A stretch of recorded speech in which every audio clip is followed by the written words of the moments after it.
2.5 കോടിയോളം രൂപ വില വരുന്ന ഒരു പഴയ കണ്ണടയെ പറ്റി നിങ്ങൾ കേട്ടിട്ടുണ്ടോ? ഇന്ത്യയുടെ 80ാമത് സ്വാതന്ത്ര്യദിനം നമ്മൾ ആഘോഷിക്കുമ്പോൾ നമ്മൾ ഓർക്കുന്ന ചില പേരുകളിൽ ഒരാൾ ധരിച്ചിരുന്ന സ്വർണം പൂശിയ ഒരു പഴയ വട്ട കണ്ണട. ഈ കണ്ണടയുടെ കഥയാണ് ഇന്നത്തെ ഈ വീഡിയോ. വർഷം 2020 ഇംഗ്ലണ്ടിലെ ബ്രിസ്റ്റലില് ഏതോ ഒരാള് ഈസ്റ്റ് ബ്രിസ്റ്റൽ ഓപ്ഷൻ എന്ന ലേലമൊക്കെ നടത്തുന്ന ഒരു കമ്പനിയുടെ ലെറ്റർ ബോക്സിന് മുകളിൽ ഒരു കുറിപ്പും അതിനോടൊപ്പം ഒരു കവറിനകത്തൊരു പഴയ കണ്ണടയും കൊണ്ടുവച്ചു. 1920കളുടെ പഴക്കമുള്ളതെന്ന് കരുതപ്പെടുന്ന സ്വർണം പൂശിയ വൃത്താകൃതിയിലുള്ള ഒരു പഴയ കണ്ണട. ഇതിനെപ്പറ്റി കൂടുതൽ അന്വേഷിച്ചപ്പോൾ ഈ കവറും കുറിപ്പും അവിടെ കൊണ്ടുവന്ന് വെച്ച ആളെ കമ്പനിക്ക് പിടികിട്ടി.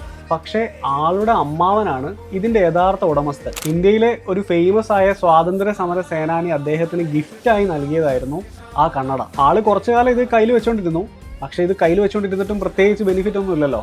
എന്നാൽ പിന്നെ ഇത് വിറ്റിട്ട് എന്തെങ്കിലും കിട്ടുമെന്ന് നോക്കാനും ഇനി ഒന്നും കിട്ടിയില്ലെങ്കിൽ കളഞ്ഞേക്കെന്ന് പറഞ്ഞിട്ടാണ് ഈ അമ്മാവൻ ഈ കണ്ണട കത്ത് കൊണ്ടുവച്ച ആളുടെ കയ്യിൽ കൊടുക്കുന്നത്. അങ്ങനെ 2020 ഓഗസ്റ്റ് 21 ഈസ്റ്റ് ബ്രിസ്റ്റൽ ഓപ്ഷൻ ഒരു പ്രൈവറ്റ് ലേലം നടത്തി. കമ്പനി നിശ്ചയിച്ചിരുന്ന പ്രൈസിങ് 10,000 to 15,000 പൗണ്ട്സ് ആയിരുന്നു.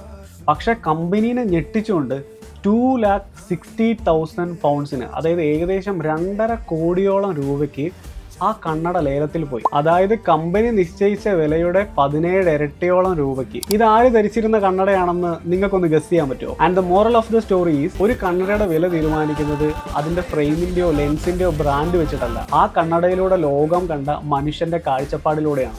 നിങ്ങളുടെ ജീവിതത്തിൽ സ്വയം ഒരു ബ്രാൻഡായി മാറുമ്പോൾ നിങ്ങൾ ഉപയോഗിച്ച സാധാരണ ഒരു വസ്തു പോലും പിന്നീട് ചരിത്രമായി മാറും. Thank you. നന്ദിയുണ്ടേ.